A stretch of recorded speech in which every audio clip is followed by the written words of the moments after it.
Hi, I'm Larry Horist, and welcome to So There It Is. Age has become kind of an issue in this campaign. Now, I sort of take it personally because I'm about the same age as most of the leading candidates for the President of the United States. Sanders, he's 78 years old. He'll be 79. He's the old man of the crowd, but not by a lot. Biden, he's 76. He'll be 77 if he were elected president. Trump himself, he's 73. He'll be 74 if he's reelection. Warren, she's 70. She'd be 71. So I look at this. These are all contemporaries of mine.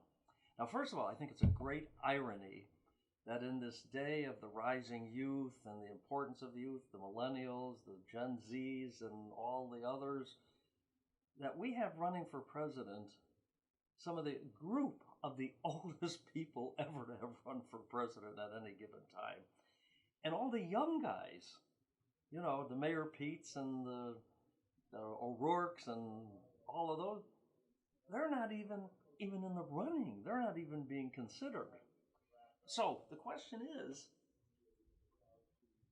are these people too old? Now, Jimmy Carter, he got in on this issue. He said flat out, 80 is too old to be president. Well, two of the guys would hit their 80s during their first term. The other two would hit their 80s in the second term. Well, one of them would. Elizabeth Warren would be 79 technically. Now, Carter says that at his age, and he's 94, so he remembers the 80s, we think. He said, if I was 80 back then, I couldn't have been as nearly effective. Actually, he wasn't all that effective back then, but that's another story. But are they too old? Now, we do know, and I have to admit, I'm in that category, that, the body, wears down a bit. The mind wears down a little bit. The energy levels wear down a little bit. And we are in what I always call the red zone of life.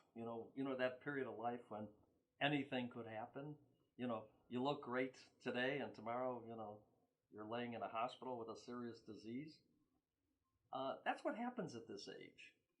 And I look at it, I'm sort of okay. I have my generic issues. But the fact of the matter is I play tennis 5 days a week. I bowl, I jump out of airplanes, and that's wonderful. But that doesn't mean that I haven't been in the hospital several times in the last few years. I had a near-death experience at one point.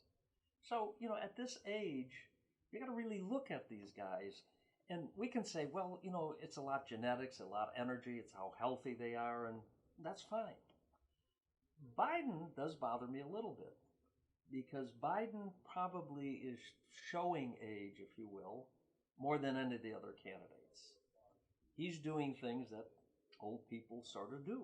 He's kind of forgetting facts. He's kind of stumbling over his words. And it's kind of, just the other day he said that his plan would give 720 million women jobs in America. That's twice the population of America.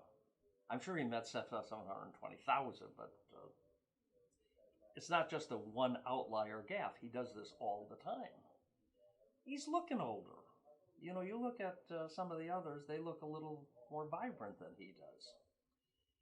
And he has had very serious health issues, almost critical health issues in the past.